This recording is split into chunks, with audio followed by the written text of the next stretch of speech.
So as you probably know, a few weeks ago Newcastle United purchased the rights to the land behind me here at Strawberry Place behind the Gallagher end in order to have some options in the future to either have a fan zone area there or to develop and expand the Gallagher end at St James's Park, although that hasn't been officially confirmed yet.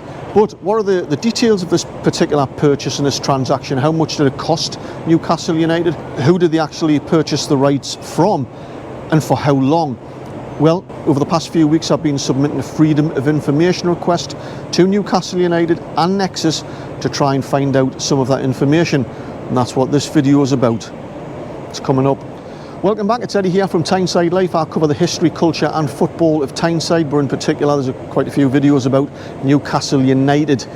If you already watch my videos or if you're new here, I must stress that what I don't do on this channel is tell you things that you want to hear with a fan-based agenda, with a bias, a heavy bias, just because I'm a Newcastle fan, because I can't see the point of that, because it's just going to distort the information. What I don't do either is find other articles in other publications which are either half-baked or clickbait and then pad them out to make my own videos, because what's the point of that as well? What I do is I do my own personal research. I dig as much as I can to find out the information of the news that is going to be important to you and is as balanced and accurate way as possible.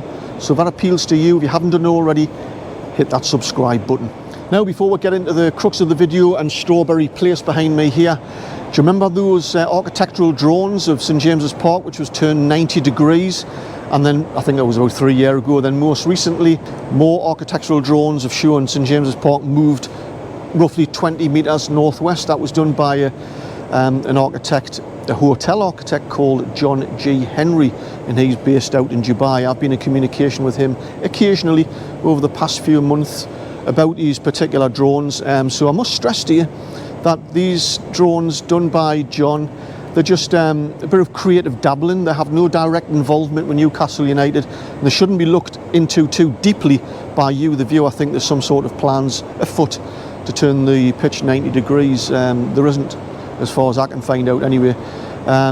It's just a guy who's got some ideas and putting them down on paper and sharing them. So recently, beginning of March actually, I reached out to John again and asked him if he wouldn't mind, based on a speculative idea of building a cantilever stand expansion here at the Gallagher over the road here, if he wouldn't mind producing some drones to see what it would look like and possibly incorporate a hotel as well, so as Newcastle can explore all commercial avenues. And he has responded to that and says yes, he'd be delighted to. So I'm just waiting for those drones to come back. When I do get them, I'm going to share them with you. In relation to the road behind here, I think there are some myths about that. Some people think that they could just close it. It is highly unlikely that they're going to close that road. It's a major thoroughfare to the RVI and university campuses, and the chances of that happening are almost nil. Likewise, the possibility of, if this was expanded, diverting this road through Strawberry Place. Of course, again, in engineering terms, that's possible, but highly unlikely, because it would deny Newcastle United the opportunity to facilitate some sort of fan zone, even with an expansion of the Gallagher end. So if they were to expand the Gallagher, in all likelihood they would probably look at doing a cantilever stand over the road, in my opinion. But if you think any different, I'd love to hear about it. But anyway, back to Strawberry Place developments. A few weeks ago Newcastle United purchased the rights. We now know that the land behind here, where St James's Metro is, Strawberry Place here, is owned by Nexus. Developments had been in place to build some tower blocks, most recently by Strawberry Place Developments Limited. So Newcastle have purchased the lease on that land, but we don't know how much for, how long it's for, or who it was from, because I assume, probably like most people, that Newcastle have purchased the lease from Nexus. So I did some digging. I submitted a Freedom of Information request to Newcastle United asking for the details of this particular transaction. They replied a couple of weeks later saying that because they're now a public company, they have no obligation to provide what they deem to be confidential information. So I hit a brick wall there. At the same time, I also emailed Nexus with an official Freedom of Information request asking for that information about the transaction between Newcastle United and whoever. Nexus responded to say that actually they had no involvement in that transaction. It was between Newcastle United and Strawberry Place Developments Limited. So I went back and said, well, you own the land, surely you must have had some involvement. They said, we'll get back to you. I received another email this morning to say that I confirm that Nexus is the freehold owner of the land. Other than providing consent as landlord to the assignment of the lease, Nexus has no involvement in the transaction. So there you go, you heard it here first. Nexus have had no involvement in the transaction between Newcastle United and Strawberry Place Developments Limited. So Nexus have received no money, which I thought quite surprising, but there you go. So how much? Well, I don't know at the minute. I've went back to Nexus and said thank you very much for that, but can you tell me how much Strawberry Place Developments purchased the lease from yourselves, and when and how long it was for?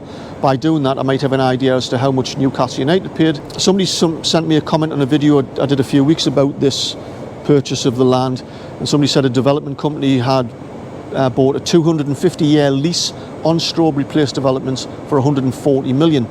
Now, I haven't been able to confirm or verify that from my research, but it doesn't sound unreasonable. I expect it probably to be in that sort of region that Newcastle have had to pay for it. But when Nexus get back to me with that information, I'll put it out in a video and let you know. So there you go. I am going to do a separate video about fan zone plans here, because if you think that Newcastle are going to stick a giant screen in there somewhere for 1,000 hairy horse blokes to sit down and watch the match, I think you're going to be bitterly disappointed. In all likelihood, this is going to be a bit along the lines of what Darren Eales has experienced in the US with tailgate parties. There's probably going to be one huge family area there with all sorts of activities and drink and food and along the lines of that. So I'm going to do a separate video about that very soon. So anyway, let me know what you think in the comments below about this whole thing in relation to Strawberry Place. If you haven't some information, drop us an email, let us know. But in the meantime, if you like the video, give us a thumbs up. Until next time, catch you later.